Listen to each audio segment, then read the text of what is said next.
everybody to mute themselves and give Bret to do his work, and we can ask him questions later, guys.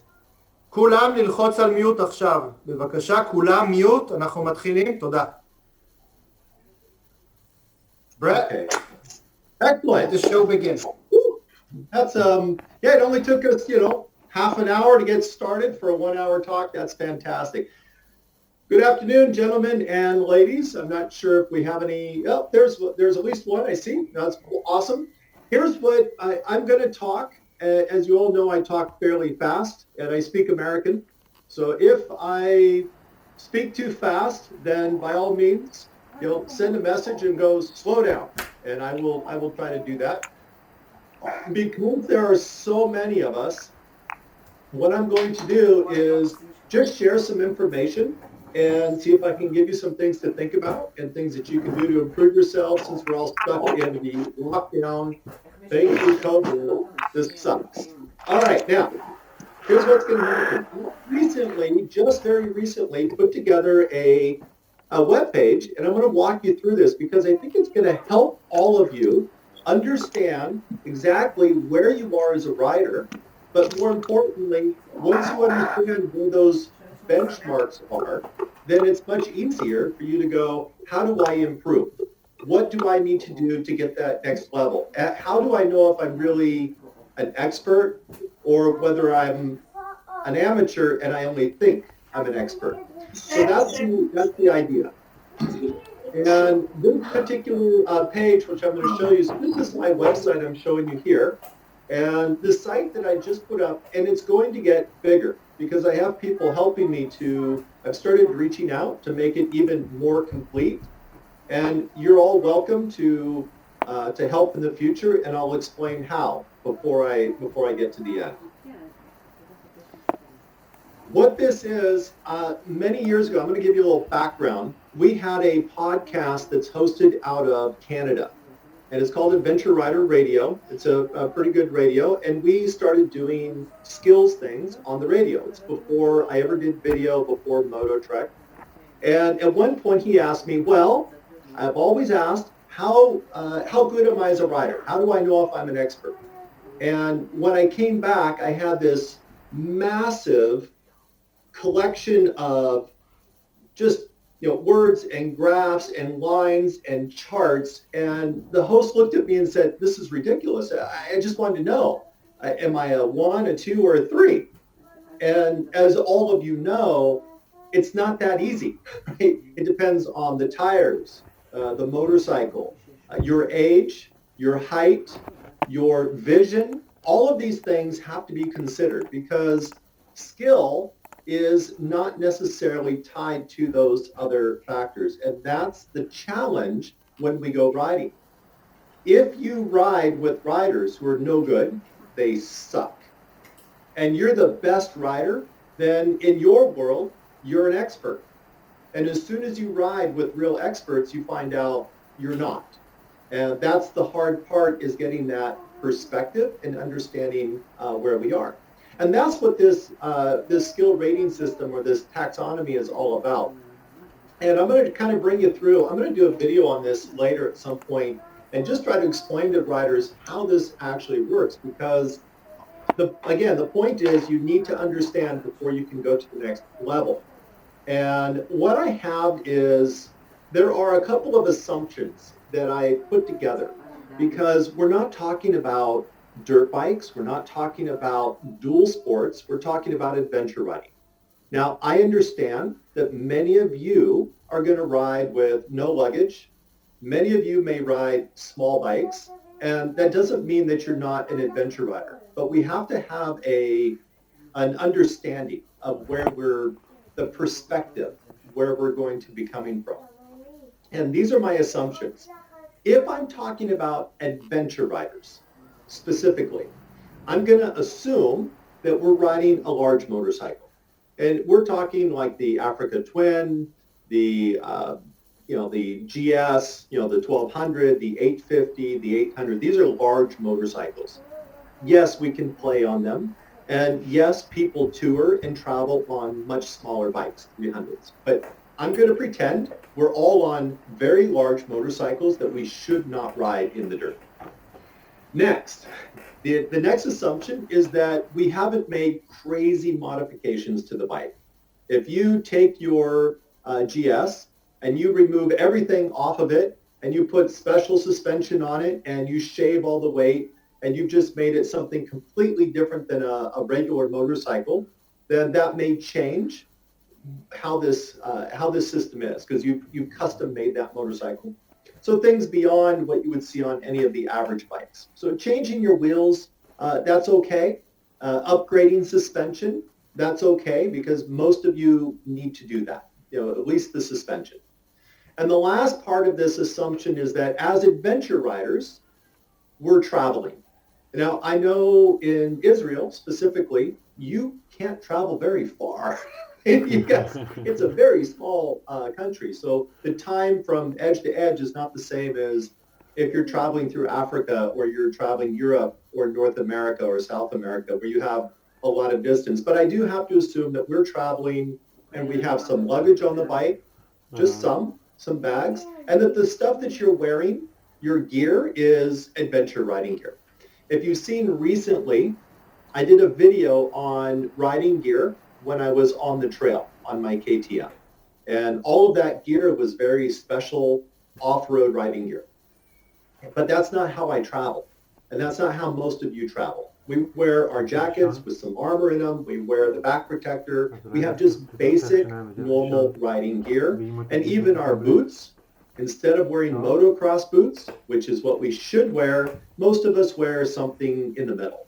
Like the CD Adventures, the CD, not the Crossfires, but just kind of that middle boot that looks like a dirt bike boot, but it's really very comfortable. And let's face it, if a boot is comfortable, it's probably not the best boot if you're going to fall down. But that's the assumption. Right? That's where we're starting. So when I say we're going to talk about skill, you have to keep in your mind that's what we're doing and that's what we're riding. As I go through this, and that's what I'm talking. Now, the next point I look at, when I teach, and you'll notice this in all of my videos, and if I'm ever allowed or have the opportunity to come to Israel and to teach classes there, which I would love to do, what you'll find is that my goal is to be lazy. I don't want to work any harder than I have to. I don't want to break my bike. I don't want to break myself. And I don't want to be breathing heavy when I'm done. Because when we're breathing heavy, when we're tired, we make mistakes. When we make mistakes, we get hurt. So we always want to be riding at such a point that we're relaxed, that the bike is doing the work for us, that the land that we ride over is not it's not the challenge we're against, it's our dance partner. It's what we're working with, that we work with the land, that we don't fight the land. And what that means is when I look at this number one, this baseline, what I'm really telling you is if you get on your motorcycle and you ride through town or you take a ride across the country on paved roads, and when you get to the other side, you're a little bit tired and you sit down, you have a drink, you're a little hot, but you're not out of breath. You're not exhausted. Your muscles don't hurt. That's the baseline that you have to keep in your mind. So when you're gauging how good am I on the motorcycle, you're basing that exhaustion level, that fatigue, against how you feel when you're on the street. And when you're truly proficient, you're not going to be any more tired than when you're riding on the road. And that's a good place to start. So that also makes it very unique in the way that I consider the baseline, because each one of you has to look at yourself and decide, okay, how tired am I on the street and how tired am I in the dirt? And that means that all of us may be just a little bit different. At the end of the day, on the street, I may be less tired than you are, but your baseline is based on you, not me. Fair? We're good? The next thing we're going to do is, we have to figure out, we need a terrain. What are we riding on? And I try to create, and this is going to grow, it's going to get really big, but this is saying, okay, how difficult is it if I'm on that large motorcycle and if I have 50-50 tires and if I have luggage and if I have street gear, how difficult is it? And that's, again, important. So I go anything from novice, so a class 1, class 2, class 3, class 4, and class 5. And basically, class 1, you should be able to ride with your eyes closed and no exhaustion on a street bike. And class 5, I just say, good luck. That's the stuff where you look at it and go, this is not a good idea. And recently, I did the video with the log on the GS. And if I ride up to that log on my dirt bike, it's nothing. I don't even think of it. I just ride over it. If I ride up to it on the 790 with no luggage, I look at it, and then I go, oh, this is going to be difficult, and I ride over it. When I rode up to that on the GS, I got off the bike, and I walked it, said, oh, maybe this isn't a good idea. I got back to the bike, and I rode down the trail, and I drove back to it, and then I stopped the bike again, and I got off, and I walked again, and then I walked again, and then I walked again. I walked it 4 times, every time going, this is not a good idea. This is not going to end well. But I thought, well, hey, maybe it's a good video, and if I make it, everybody will think I'm amazing. So I when I did it, I didn't make it. But because of the motorcycle, it wasn't a class 3 or a class 4, it was a class 5. Because deep mud, off camber, wet. So that's, again, that's how these classes work. And if you don't think you're going to make it, if the chances of you falling are extremely high, that's when we get that severe. And that's when we get the severe.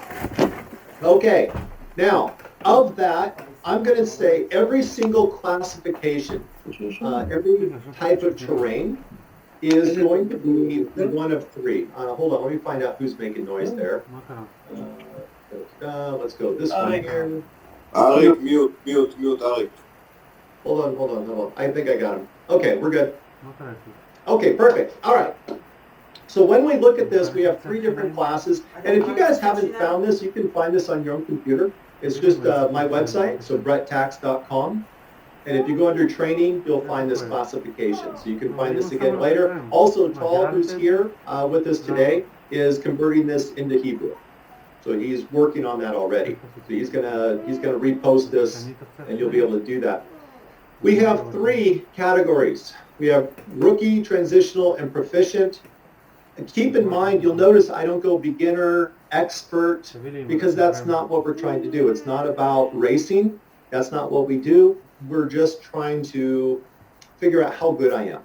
And if you're a rookie, that's when we struggle. And we all are rookie on something, right? If you get out there and go, oh, I'm going to fall, and you know that's going to happen, or you have a lot of falls, you're a rookie, right? If you spend a lot of time picking up the bike, if you're absolutely totally exhausted when you get off the bike, maybe you're not falling, but when you get off the bike, you're exhausted. Whew, man, I can't believe I made it. You're a rookie. And we all start there. Transitional is on your way to being proficient. That's when you're going, okay, I can think a little bit while I'm riding over, but I still have to concentrate. I tip over maybe once in a while, but not a lot. It doesn't happen a lot. Maybe you need to take a break once in a while, but you're not exhausted. You just need to stop and rest for a little bit, grab some food, some water. And then proficient, that's when you feel just like that street bike. And that's why I told you that first set is to go, how tired am I when I get off the bike on the street, on the pavement? And that's when you're proficient. When you don't fall down, when you're not having issues, when you don't break your bike, when you don't need a break, that's when you're proficient. And that's all we're trying to do is gauge where are you at. Now, we don't all have to be proficient at everything. That's not fun, right? We want to do things that are hard. We want to do things that are challenging. But the idea is, are you risky at a rookie or are you proficient? And how good really are you? Just because you made it doesn't mean you did it well. And that's an important distinction. Just because you got to the end of the trail doesn't mean you're good at it. It just means you got lucky that day. Right? So that's totally different. So that's how I scale into that skill level. Are you a rookie, transitional or proficient? Are you red, yellow, or green? Now, there's a couple of things I threw in here that just don't fit into the that whole set of standards. And what I'm looking at is, I won't talk about the transitioning too much. You can read that later when it's done, because we've kind of talked about it. But one of the things that came up is, why is this so complex? Why is it so hard to why not just say I'm a 1, a 2, or 3? And that's because, as we mentioned, and here I'm going to give you an example. I'm just about 50 years old, and 10 years ago, I can see better. I don't have to wear glasses, but now I do. I cannot ride any faster than I can see. That's it. That's period. And I can't change that. So the question is, am I less skilled because I can't see, or do I have to ride slower? And these are the things that get into play when we start talking about it. If you're a tall rider, short rider, is it a skill set or is it a physical limitation? And I'm trying to account for a lot of those complexities, those different factors that really help figure out where you're at. The other one that comes up, and this one I love, because we all like to go fast and we all get excited. And I've had so many riders come to me and go, Bret, I want to get some training with you. And the reason is I can't keep up with all my buddies. They always leave me in the dust. I can't keep up, and I want to be able to ride fast with them. Speed is not necessarily a factor in the skill set. You'll notice nothing I've put in here says speed. And this is why. You have to ride, as adventure riders, it's what's in our mind that's more important than anything else. Our judgment, our ability to know what's happening and to make good decisions. And a less skilled rider may ride fast, but he rides stupid. And that's so we need to take that out. There are 2 times that speed matters. If you ride so slow that you make it harder for yourself, if you're fighting the bike in the sand because you're riding too slow, because you're hesitant, if you're climbing a hill and you're getting stuck on the hill because you're not okay to get up to the speed needed to make that hill easy, that's when speed matters. So if you're riding too slow and it becomes difficult, skill matters. On the other end of that spectrum, if you ride fast, but you're riding to the point that you're reacting to things and not planning for things, if you're having near misses, then speed matters. You're riding outside of your skill level. Now that's a push. Speed will naturally improve. And this is why. If any of you are newer riders, you don't know what's going to happen. The first time you ride a motorcycle through deep sand, you're only guessing what's going to happen. And you go through and the bike moves all over the place. You're, oh my God, it's crazy. And then you come back the next time, you go, I remember that sand. I remember what it was like. And then you go back through and you go, yeah, I did the same thing. But then the next time you hit a sand someplace else on the trail, it acts differently. And you're like, what was different? Oh, geez, okay. And you look back at it, you go, it didn't have the ripples. It was a little harder, or it wasn't as narrow. The more you ride through things, the more your brain goes, I understand what's going to happen. The easier it is for you to predict what's going to happen, to make a fair assessment. The quicker your brain can see it, have a good idea what's going to happen, and to make actions appropriate to that, your speed will naturally increase. And that happens here. It's not about physical skill. It's about the processing skill. And that's why speed is a very important thing to consider here. Anything in the middle between near misses on the fast side and working too hard or falling down because you're going too slow, that's it. Everything in the middle, it doesn't matter, right? Whether you're rookie or proficient, it's in the middle. So that's important to keep in mind. So that's one of the speed matters. And then a couple of the other things that I threw in there that are just general. These are a couple of things that are always going to put you into that novice or rookie category. One, if you are scared to stand up, or you always sit when things get really challenging, you're a beginner. Right? You should always have the default to stand up on the pegs, to get up on that bike anytime you're in a technical, difficult, or scary environment. That's your default. If you ride on that easy gravel road standing and all of a sudden it gets deep and muddy and you sit down, novice. That's what it boils down to. You see, I did a video about sitting because people think, and when it gets difficult, they sit. Well, why would we do that? We don't want to get tired. We're adventure riders, not racers. Watch the Tkacs. Look how many of those racers sit during the long stretches in the desert at very high speeds. Is there any problem with the voice? Fatigue, I already talked about fatigue. Can't hear you, Bret.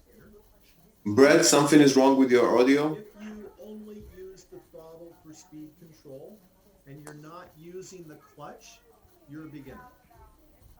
Brett, I'm sorry to interrupt. Something is wrong with your audio. We don't use the clutch. Smoother with the throttle because essentially the throttle or the clutch is part of that throttle. Uh-oh. Can you guys still hear me? See a couple messages coming up. We're good? Okay, good. All right. The last one is when we talk about braking. If you're uncomfortable using your front brake off-road, beginner, right? Front brakes are how we stop. You know, rear brake is for direction, it's for stability, it's for attitude of the motorcycle. That's what the rear brake is for. The front brake is for slowing and stopping. So always together. And if you're scared of the front brake, you don't use it well, you're a beginner. And the last one, you'll notice down here about the feet, is if you like throwing your feet on the ground. If you're paddle walking and you get scared and your feet are always down on the ground, and you look like a fish in the water or something paddling along or a penguin, then again, beginner. You should always, your natural tendency up on the feet, up on the pegs, up on the bike. That's where your control is. And I'll do another video in the future on standing, because I know that's one I haven't done at all. And talking about that, I've done the weightless rider back when I did the moto truck, but there's so much more. And those videos were very highly edited. They took a lot of content out, or Tim did. So that's what we're looking at. And that's, again, why this is all very complex. Now let's get into the terrain.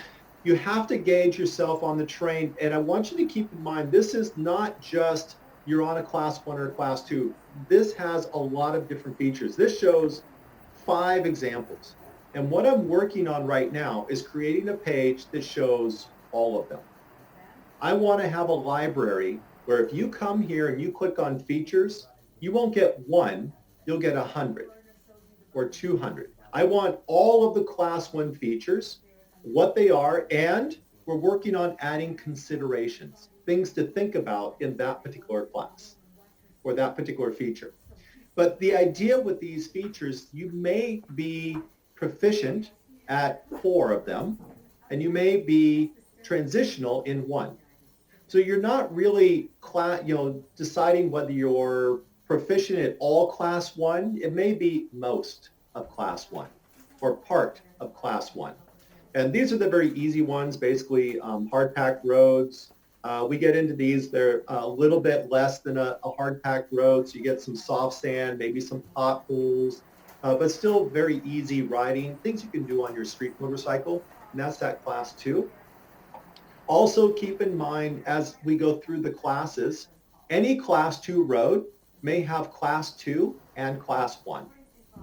When we go to a class 3 road, we're going to have class 1, class 2, and class 3 terrain on that route. So if you build a route, remember you're going to build a route and say, hey, we're going to go on a ride today and we're going to have it's going to be a class 3 ride. If almost the entire day is class 2 and you only have 300 feet, 100 meters of class 3 terrain, it's a class 3 ride, unless there's a way for people to ride around it. Because if you get there, think about it this way.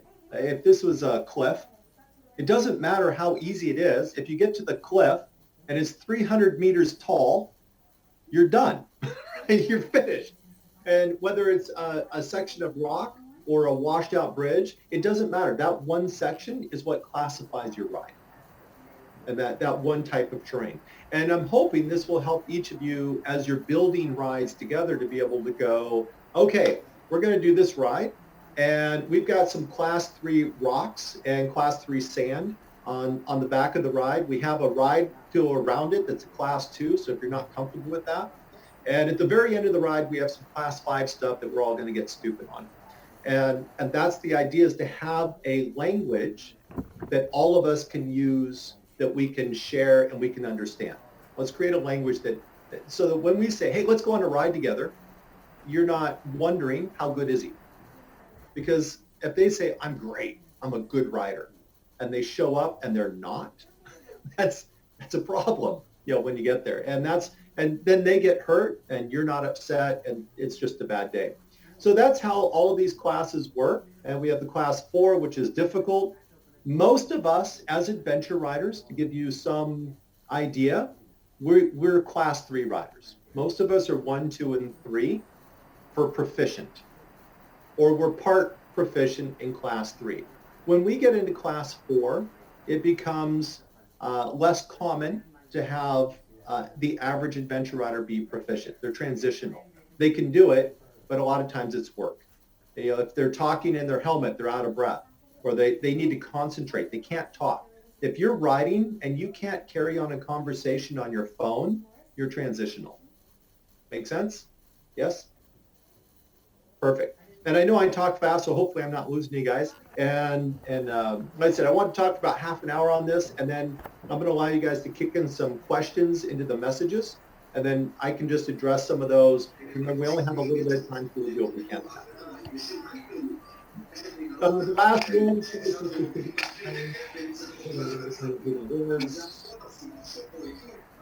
Mute. And there we go. And let's mute that one too. Perfect. Excellent.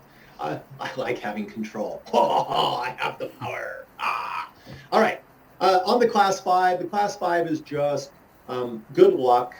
This is the silly stuff. This is the stuff I like to teach on. But when I teach, I take off the panniers. I put on all of my safety gear. I put on the neck brace, and then I go ride this so that if I'm traveling, I have better skill sets. But it's not generally what I do with luggage and everything else. It's that stuff that if you're in a class 5 terrain, it's probably because you did it on purpose or you shouldn't be there, right? So that's kind of the idea there. So that's what I have on this page, and it kind of gives you an idea of how it works and why I put it together. Now, if you all want to help before I start answering questions, I'm happy to take feedback.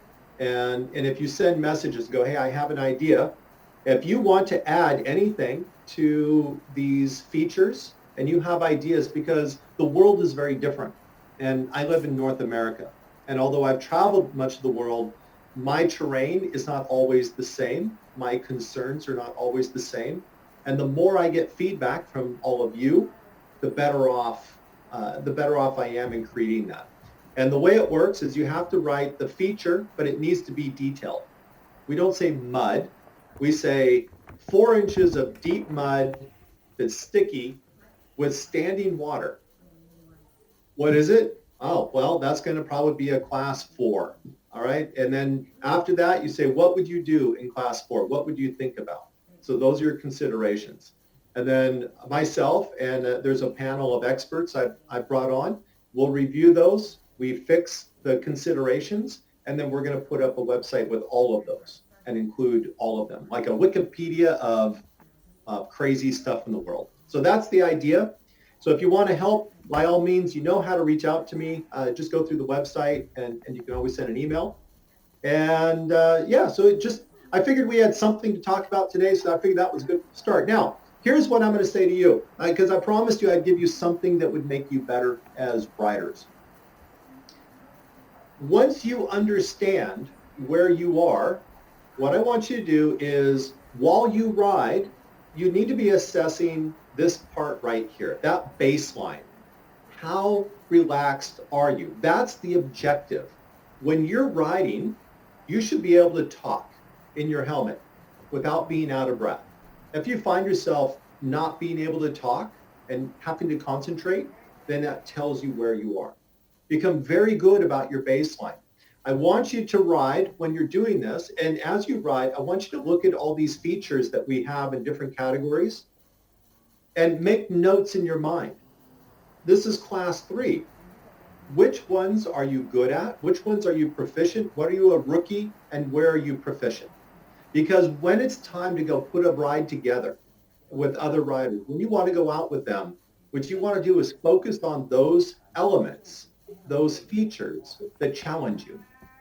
And focus on those so that you can get yourself into that proficient mode where you're totally relaxed. Continue to focus on getting into those so that you become better at the mental understanding of what's going to happen with the motorcycle. Yeah, exactly. Just like jogging. If you're able to chat, you're at the right pace. And we do the same thing for riding. So we're not pushing. And the more you're able to assess the very specific things that challenge you, the easier it is for you to go back and focus on those. When I come out to Israel, if this works out, what you're going to find is when I train beginners and experts the same. Now, the details change. But in the end, we all have the same motorcycle. We all stand. We all use the throttle. We all have a clutch. Right? We all know our vision is important. We all know where our body is important. And the difference between the beginner and the expert is the level of understanding and the level of proficiency. And that's what we're going to focus on is when we go back and we focus on those basic skill sets, not as a basic rider, but to perfect them to such a point that that the bike is no longer your dance partner with the terrain being the other side, but the bike is an extension of your body, that you no longer think about what you want the bike to do, but rather what you want to happen. And that's the idea to get there. And if you're not assessing each of these challenges and what you do in each of these challenges, it's very difficult to reach that expert level or that proficient level. So that's what I'm going to suggest you do when you get a chance to go out and start riding. And of course, because you're all stuck, thanks to COVID, and you're not able to go out, you can sit down and make lists of different rides that you've done and really list out where those challenges are, whether it's the weight of the bike, whether it's the type of terrain you're on, whether it's speed, where do you look? These are the things that you need to list because the more you understand it, the easier it is to attack those. So even though you're sitting at home, there are things you can do to help improve your mental and your process up here so that you become a more expert rider. Okay, with that said, I don't want to bore you anymore because we've been talking for about 30 minutes on one page of a web page, which all of you can read. And again, Tal is trying to convert this into Hebrew, so it'll be much easier for those of you where I'm speaking too fast, because I'm sure I am. Okay, now with that said, let's go ahead and let's see. I think we can turn somebody else over. What I can do is address some of the questions that come up. So let me make sure I pull the chat up here. Oh, where am I from? Oh, that's a good one to start. And then I want to bring up this chat on the main screen. Why is it only popping up on the phone? Oh, and we can remove that. We're going to stop share because you guys don't need to see that anymore. Excellent. All right. So as far as where I'm from, I'm actually in Washington State in the U.S. And hold on, I'm just going to change the screen here. I want to see the people who have cameras on. Speaker view, gallery view. There we go. I'm actually from Washington State, which is in the northwest corner of the U.S. I'm right next to Canada, north of California, if you know where that is. And basically been here my whole time. I ride the whole west coast of the U.S. quite frequently, and I do training out here and on the west coast. And occasionally I'm invited to international training. So that's kind of where I'm from. Let's see. Here's a great one. Somebody was talking about standing and calf muscles and fatigue of their calf muscles. And that's a really good one because I'm talking about staying relaxed. And there are two ways or two thoughts as far as standing on the motorcycle. I like to stand high on my toes. So when I stand on the bike, I'm near the ball of the feet. Sometimes I'll go center foot. It depends on the terrain, but you always want your toes in tight. If your toes come out, then it puts your knees in the wrong place. Your balance is off. But also if you get near a large rock or some kind of bush, you can grab that foot and pull it off the foot peg. But what I do is I get on there and then I lift up on my feet. And I like to be high so my calves are engaged because that helps lock my body forward into the bike as well. And that's my preferred. However, some of you are going to find that's not the best plan. And what you can do is you move back on the heels and you drop the heel below the footrest. And when you drop that heel below, you still get the ankle that works as a shock, but that'll allow you to relax and that'll put you back into a position behind. Now keep in mind, when you get really aggressive and you're in a very technical environment, you need to come from that relaxed heel position and then come back up to level or toe high so that you can be engaged and moving around. All right, what else do we have? How far from Capitol Hill? Capitol Hill, Seattle? Are you talking? Or are you talking Capitol Hill like Washington, D.C.? Because there's two Washingtons in the United States. Wow. We have Washington, D.C., where the president is, and we have Washington, and I'm as far away as, I'm not in D.C. I'm 3,000 miles from D.C. So I'm on the other side, the far, far other side. Oh, here's a loaded question. This one's kind of fun. If I had ride a motorcycle project. Oh, I'm going to come back to that one too because that one's fun. All right, somebody asked about my favorite adventure bike. You know I can't say that because somebody's going to get angry when I don't tell you it's yours. Hey, here's what I do for adventure bikes. I don't have a specific favorite. If I had any of them, I had a BMW F800 GS for a while, and I liked it because it was the perfect middle bike. I was able to make it very comfortable for a long tour travel and set it up for off-road, and I like that middle ground. That's why I bought the KTM 790. But it really depends on the use of the bike. What am I going to do with it? That 790 I have, if I can keep it out of the shop, is one of the best. It is the best off-road adventure bike I've ever ridden. It's phenomenal. But the damn thing is always in the shop. That's a problem. The 1200 that I just picked up, the 17 Rally, I love that bike. I'm setting it up for very aggressive off-road use. And I like the challenge of the bike. I like the balance. I like the smoothness of the motor.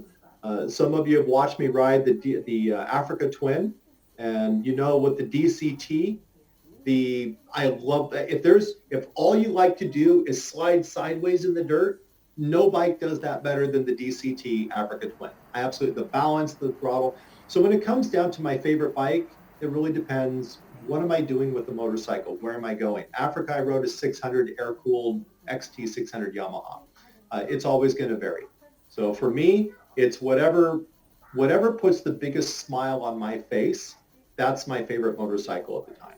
So that's my way to not say a specific motorcycle, but give a good answer.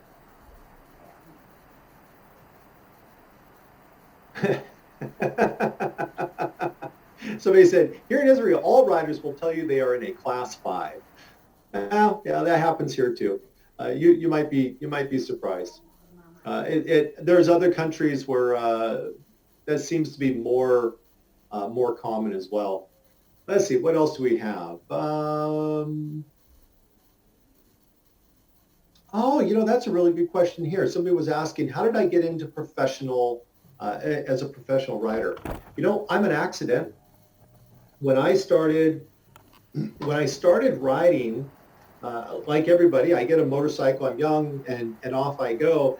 And I wanted to help other riders. So when I was young, I was in my 20s, I started teaching street riders. And basically what happened is, for me to become better, the more I teach and help others, the better I become. And my goal was to be as good as possible. So I started teaching street riders, and then I wanted to go faster, so I went to the racetrack, and eventually I taught people racing techniques and how to hang off the bike and drag their knee and do all of that. But I found when I got on the racetrack, eventually I wasn't good with drifting the motorcycle in corners, so I got back into dirt bikes so I could learn how to drift and get comfortable. And then I wanted to, so I started teaching dirt bikes. And then from there, I did some stunting because I wanted to get better with the fine motor control and my body position.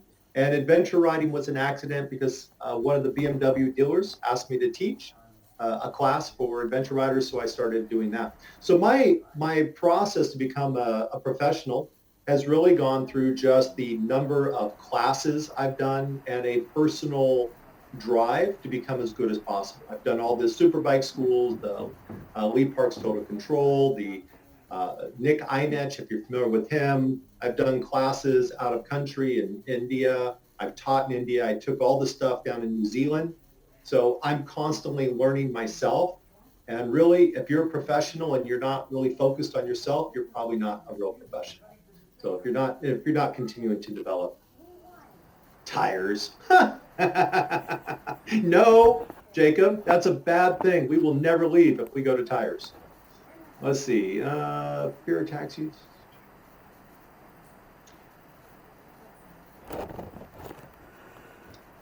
Here's a good one. I like fear. Adam's got a question here. He says, hi, Bret. Hey. It says, fear attacks me usually in two situations. When the rider in front of them struggles, and I can relate to that. I like to be in the front because sometimes people make things look very difficult when they shouldn't be. Absolutely. And the other one is when the ground is too far from the ground. When the ground is far from reaching it. Okay. Basically, you can't touch the ground. You know you're going to fall. That's a problem, right? Is that basically what we're talking about? Height on the motorcycle? Yes. What I meant is sometimes even if the track is like easy going and all that I have to do is to push just little bit of a throttle, even when I know that I will have no footrest in the moment I need it, something in the mind just they wouldn't let me throttle it and go over it. So what you're lacking right now is your vision is wrong and your mental focus is wrong. And I don't normally say wrong, but in this case I will. What happens is and this goes for all of you, so it's not just him because all of us can relate to it, and I do the same thing sometimes. If I'm watching the rider, then I'm not focused on what I need to focus on. One of the problems with riders when they're riding on the trail is they watch the rider in front of them, which means they follow the rider in front of them. And that's a problem because that rider should only be a source of information, which means if you see the rocks kicking them around, then you're going, oh, that's got loose rock. But it shouldn't be you seeing the rider. That's just information about what to do. You should always have enough distance between you and that other rider that one, you can get information, but two, you never get stuck behind them. They get stuck on a hill and you're stuck behind them. That's a problem. You did something wrong. If you should always be looking for your own track and your own placement for the wheels. If you're watching the other rider, you will almost always end up in the same place. And where they struggle, that just tells you maybe I don't want to go there. And you need to have another spot. So put more distance behind and move your vision. Don't watch the rider, watch all the terrain, watch the ground, and start thinking what happens when my wheel goes there. Because if you know ahead of time, then it's less of a concern for you. So get your vision off of the rider and to the terrain. And then give more distance. Always back off. If you can't get your eyes off the rider, you're too close. So back up. And that way you're not focused on the rider. And as far as the reaching the ground, and I'm not sure why your fear comes out, and maybe you can explain it, Adam, but we should always have a bail, meaning if the bike starts to fall, if there's an issue, we should have an ejection, right? We get off the bike. If we're ever afraid of the bike falling, then we're afraid, and that's no good. We have to be committed or not committed. And if you're not committed, you hesitate and you make mistakes. And if you're overcommitted and blind, then we do stupid things, we get hurt. But you have to always see yourself finished. You need to see yourself on the other side of the ditch, on top of the hill. Also, don't be afraid of riding on top of ruts. If you come up to a rutted road where there's a V, if you're scared of being high, you'll go down in the V. And that's not always a good place to be. There's no options. But if you get up on top of that V, your bike can fall in, and that's always okay. But you have options. You have chances. So you want to get away from that height issue, and don't be afraid just to jump. Let the bike fall. And the more you think about it, the more you look at it, the more it's going to be a problem. So again, it's that vision. Focus on what's happening ahead. Stop thinking of what's down below you. You're distracted. Really good questions, by the way, Adam. Thank you very much. Anything Bret, it was a very, very good explanation. Thank you. Good. I hopefully I got it right. Let's see. What else do we have here? We've got. We still have. Definitely. So somebody's just asking when I'm coming to Israel. We don't know. It won't be 2021. We're working on 2022. So it'll probably be my winter in 2022. I'm already booked for this year. It's still a surprise. Don't ruin it. We're working on it, and there's no promises, no guarantees, but we're trying. We're trying. Short rider, tall motorcycle. Here's a fun one. So let's come back. This one is kind of a play on what Adam was talking about. And is it Geva, G-E-V-A? How do I pronounce that? Geva. Okay, short rider, tall motorcycle. Is it all about skill? I'm going to tell you that when I have to do motorcycle ergonomics, when I train riders at the multi-day camps, one of the things I do is I set up the motorcycle so that it is correct for the rider. When they stand on the motorcycle, that all the controls are in the right place. Short riders are easier to set up a motorcycle for than very tall riders. So if you're very tall, taller than me, then it's actually harder to set up. The short rider, I did a video on short rider and gave you just 4 tips. And for me, I would rather be short than tall in a lot of situations because the bike is better set up. But you can always watch the ground. This is where, when I was talking to Adam, if you're planning ahead, you never want to be so close to the motorcycle that you have to stop because of them. You always want to be able to choose the place you stop. You should be able to say, well, I'm short. I'm going to stop in the rut so my foot's high. I'm going to start next to the hill so I can put my foot on the hill. I'm going to stop next to that other motorcycle and put my foot on his bike. You're always thinking ahead of how to do that. And then the other one that I mentioned, I do this as well, because the 17 GS is very tall, is to do the hook. And that's where you slide off of the motorcycle and your knee is below the seat and your foot hooks over the edge. And if you watch that short rider video that I put out, I show you how to do that in that video. So I'm not going to talk about it more because I have a video for that. Let's see. What other fun things do we have in here? There's so many good questions in here. And I apologize, everybody. We have 146 people watching this today. And, there's a ton of questions. So I know I can't get them all, and I apologize for that. But we kind of have a limit here. Let's see. Well, this is one. Most important question in the world. I am near Seattle, Washington, the home of Starbucks. And the question is, most important question in the world. What kind of coffee do you like to drink on an adventure ride? And how do you cook your coffee? I bring a coffee press with me often and actually boil the water and press it while I'm there. And in the worst case scenario, I bring the Starbucks stuff. It's not the best coffee, but it's very consistent. And for me, it's less about the coffee and just that I have coffee. So I just need caffeine. I'm not that picky. So, but yes, I am definitely near Seattle. So that's a really good question.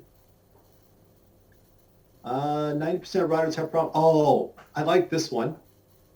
So this one is in names in Hebrew, so I can't speak it, but the statement is, in my opinion, 90% of riders have problem in deep sand. And they're asking, what is my best tip? I do plan to have another sand video coming up. I have a lot of really good footage from India and just need to be able to do some video to go with it. The deep sand, we're adventure riders. We're not Baja racers. My biggest tip is don't ride faster than you're willing to crash. That's number one. And what I mean by that is you need to ride fast enough to have stability. We go back to that rider skill assessment that I started off with. If you're riding so slow that you're falling down in the sand and you can't keep moving, you're too slow. But you don't want to ride. If you just add throttle, at some point you're just going too fast. We need to keep the front wheel on top of the sand. That's your real goal here. That's my tip. Try to keep the sand, the wheel up on top. And there's a couple of ways to do this, relatively easy. One, if you're going along, that front end starts to come down, you can use the rear brake, and the rear brake will pull the back of the motorcycle down into the sand and keep the front up high. You can use your body position and get farther back on the motorcycle so that the front end is light and the back end is heavy. If your front end starts to dig in, and this is a tip I never showed on any of the videos, is if you take your front handlebars and it starts to dig in, you can move your handlebars left and right, just very, very small and quickly, and it'll work its way back up on top of the sand. And that's a very common technique for desert racers that are down near Mexico and the southwest part of the United States, where we have a lot of sand, much like a lot of the Middle East and Israel. So yeah, a little bit of wiggle with acceleration. Use the rear brake to bring it down. What I'm going to tell you is do not close the throttle. If you close the throttle, the bike will pitch forward. That front end goes into the sand, and then when it's no longer able to correct left and right, and then the bike will pitch into the ground. So if you need to slow down, you use the clutch, and then you can use that clutch to drift power off, so the bike will slow without the motorcycle pitching forward in the sand. So I do like sand. It's a lot of fun to play in. Big bikes are always a challenge, but that's it. In DCT, you need to use a first gear or second gear? In DCT, I would let the bike choose the gear for me, because it depends on your speed. It depends if the problem. Oh, let me back up, because not only DCT but all motorcycles. One of the tips that I give for the right gear is the highest gear that you don't stall, the highest gear that the bike doesn't struggle. Because if you go to a lower gear, then the wheel spins and it'll have a tendency to dig a hole into the sand. So always the higher gear, as long as it's not stalling. And the DCT will automatically go to the higher gear instead of the lower gear. So if you don't go manual and you just go in that sport mode, it'll probably be in pretty good shape. And then all you have to do is use the rear brake to monitor against, so you can always work the brake against the throttle. I love the DCT. It's such a fun bike. Such a very fun bike. You had a great video using the rear brake with DCT in Africa. Yeah, I do. Yeah, I really do like using that. I also have a video I need to make into a video in India, because where I first started riding on the DCTs, because all their bikes were DCT, and I grabbed every one I could. I became very comfortable on it, but is the rear slide, getting that bike to slide around, using that brake to steer the back of the motorcycle, and it's just so much fun to play on. It's just the way it is.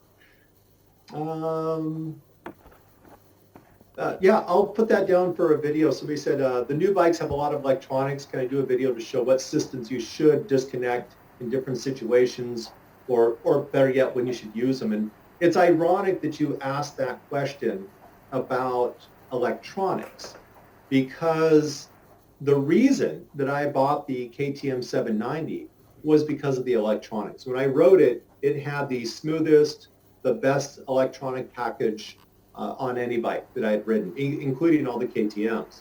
Not that the others are bad. The 2017 Rally I have, the BMW has nice electronics, but KTM is just at a whole different level. But there are places when the electronics are a problem, where they're not helping. In fact, my ride just 2 days ago, I was on a muddy dirt trail on the 790, and the screen where all the controls are blacked out, so it shut down. It doesn't work anymore.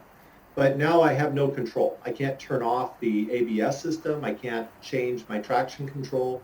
And I was lucky. The bike was in the off-road traction control, off-road ABS.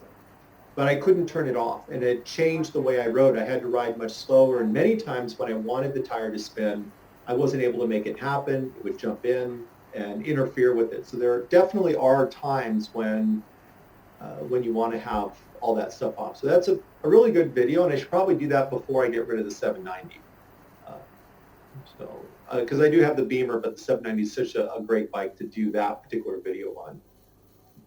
All right, and we're kind of running towards the end of our time here. I was scheduled to be here till 11, my time, East Coast or West Coast time, but it took us a half an hour to get started. So I'm going to take just a couple of other questions since we have the time, and then I'll give our host that put this whole thing together a chance to speak to all of you before we disconnect on everything. Off-road always without ABS. So there's a question mark since we're talking about ABS and electronics. And it goes, when they go off-road, should you always turn off ABS? And the answer is no. That includes the street ABS on some bikes. Even back as early as 2014, many of the bikes, for example, the Triumph Tiger, Triumph had a very nice, very sophisticated ABS system on the Tiger. And even off-road on dry, but relatively difficult trails, I would leave the ABS on, and the bike did just fine with that. The off-road ABS, of course, is made specifically for off-road, much like both the BMW and the KTM. I have the rear brake, and the Africa Twin does the same. The rear brake is free of ABS, but the front brake remains, and it allows that ABS. I'm going to tell you, most of you will benefit by having that off-road ABS. There's very, very seldom good times where that ABS should just be off and gone. And here are some of the examples of that. If I'm coming down a very steep hill with very large boulders that are moving all over, even the off-road ABS can have a very difficult time in those very difficult situations. So always think class 5, maybe class 4. Also, the amount of speed you have is going to make a difference. So if you're class 3 or below, the off-road ABS is probably always going to be on. And most of class 4, you're probably going to be better with off-road ABS.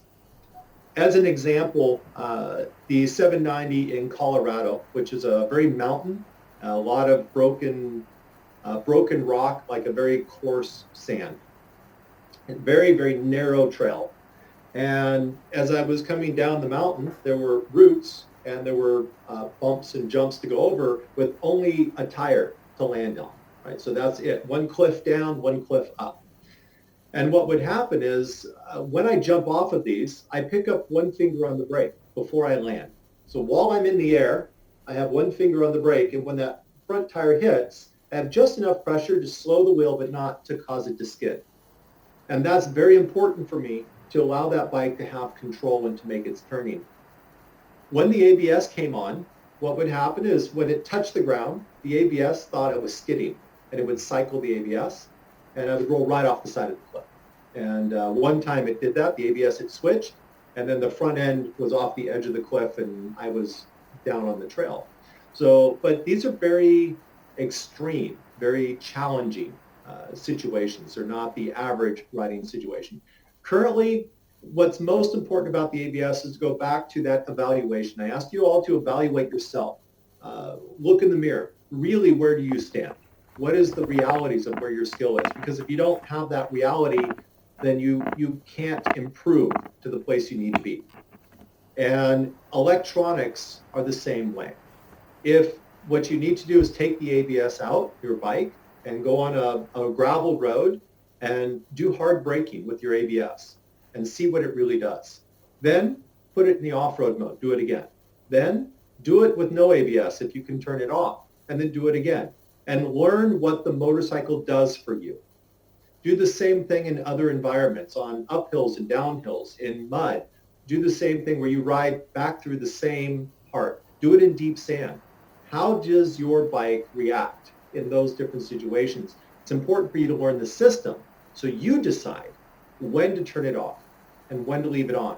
Because sometimes I'll turn it off, but you should leave it on. And because it's not just what the bike can do, but it's also what the rider does with that bike. And we're not the same. No. It's just, we're just not. That's what this is all about. That's what makes it so fun to teach you guys.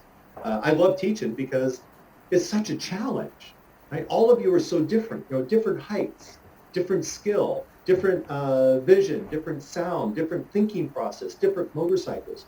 And I can teach a basic technique like I do on the videos. That's great. Everybody gets the same technique. But when I'm with you individually, each person, and I can see you, I go, yes, you're doing the technique, but we need to change it just a little to make you better than where you're at. So that's the problem with video or reading the books. It's good information, but to have somebody see you and see just that small little bit that needs to change can often make the difference between failure and success. And it's something so small, you can't see it. You can't find it on your own. So I really like the teaching. It's a lot more fun that way. Okay, last, let's see. There's so many good questions, and I'm really out of time, guys. There's the tire pressure. I'll do a video on that. I'll do another video on tire pressure. Questions about, if I like adventure long distance compared to dual sporting or big enduro. Guys, I just like big bikes and doing stupid things on them, and I love travel. That's what I live for, is travel. All my riding around that is so I can travel. And that's kind of where that comes from. All right, guys. There's so many here, and I want to answer them all, but I got to pull the plug. And I'm sorry to interrupt. Well, first, I really like to thank you for your time and everything. I really appreciate it, and all of us. I'll just take one moment in, maybe later, I'll take a one moment in Hebrew to talk to all the guys.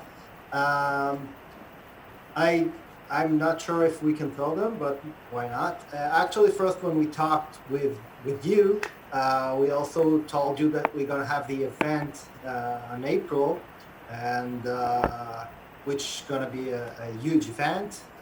It's an adventure league, and hopefully 2022, and maybe if you will be available for us, we can schedule, and you can surprise us with practice and come and visit us. I hope we all come, all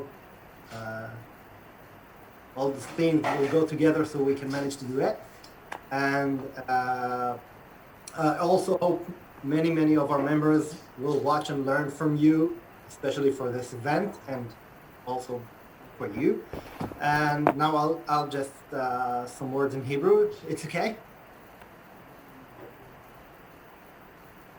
Yeah.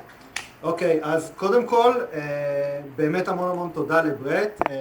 אני מקווה שכולכם יכולים להגיד לו את זה באנגלית, כדי שהוא יוכל להעריך את זה. אנחנו מצטערים שככה היה טיפה בעיה עם הזמן ולא יכולנו לענות לכל השאלות, אבל באמת אני מקווה שברט יפתיע אותנו ובאמת יצליח להגיע לאחד המרוצים שיהיו בליגה, וגם אנחנו מתכננים אולי לעשות איזה שהם הדרכות לפני, תוך כדי, אחרי, ואם יש לכם עוד משהו לומר לו בעניין הזה, אז אולי יש אפשרות. וזהו, מוזמנים כולם לפתוח את המיקרופונים, להגיד תודה, ובאמת כולכם שהצטרפתם. Thank you very much. Thank you very much, Brad. We really appreciate it. Thank you very much. Many thanks. Thank you, Brad. Thank you all. גם לך. כן, גם לך, גלעד, תודה לכם. האמת שאריה, סליחה חברים, אני רוצה להגיד תודה גם לאריה שלקח על עצמו את היוזמה ועזר בהפקה של זה. תודה גם לאריה. You are the best guy. From all of us in Israel, thank you so much. We are really grateful. Thank you. Thank you, Bret. putting this together. That was awesome. Thanks, Bret. Thank you. Thank you, Bret. Bye. Good Thank night. you. Waiting for episode 2. Thank you. הישראלים קוראים. Thanks a lot, Bret. הישראלים קוראים. You're also Thank you very much, Bret. יש לי כל כך הרבה ישראלים לשם. Waiting for you to come to Israel. להשתיק כל כך הרבה ישראלים. I think we might The motor track videos are a masterpiece.